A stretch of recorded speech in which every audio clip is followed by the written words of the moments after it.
অভিষেক বন্দ্যোপাধ্যায়ের নাম করে তোলাবাজির অভিযোগে 3 যুবককে গ্রেফতার করে শেক্সপিয়ার থানার পুলিশ।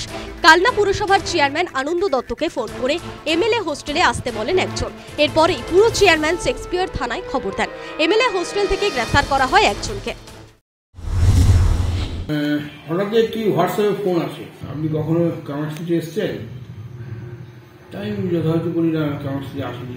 তো আমি বলি ঠিক আছে, কাজ করুন, আগামীকালই চলে আসুন, লাঞ্চ টেবিলে আপনার সঙ্গে কথা বলবো, এমএলএ হোস্টেলে কথা হবে, কিছু টিপস নিয়ে আসবেন।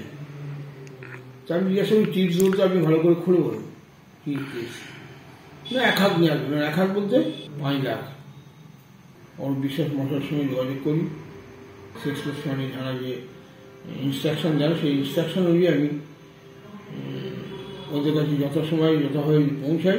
থানা যথাযথ সিভিল এসে লোক নিয়েছে, তাদেরকে অ্যারেস্ট করে এবং কিছু বহিরাগত শক্তি বা আমাদের বিরোধী দলে যারা আছেন তারা বিভিন্নভাবে আমাদের এইভাবে দলকে কলুষিত করার চেষ্টা করছেন।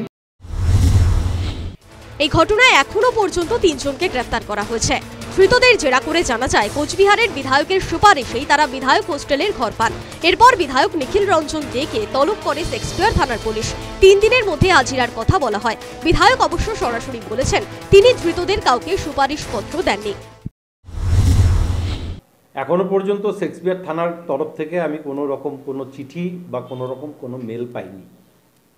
যদি সেই ধরনের কোনো চিঠি বা কোনো মেল আমার কাছে আসে অবশ্যই আমি তদন্তের স্বার্থে সহযোগিতা করব, কারণ এটা মারাত্মক সেন্সিটিভ ব্যাপার। এটা আজকে এমএলএ হোস্টেলের ভেতর থেকে এই ধরনের ঘটনা ঘটে গেল, আর সেখানে আমার নাম করে চিঠি দিয়ে কারা রুম বুক করলো, এটা অবশ্যই আমারও যেমন দরকার, আর সেই সঙ্গে বাকি এমএলএদেরও নিরাপত্তারও দরকার। সেই জন্য যখনই আমাকে থানার থেকে বা শেক্সপিয়ার সরণি থানার থেকে যদি ডেকে পাঠায় অবশ্যই আমি যাব এবং সহযোগিতা করব।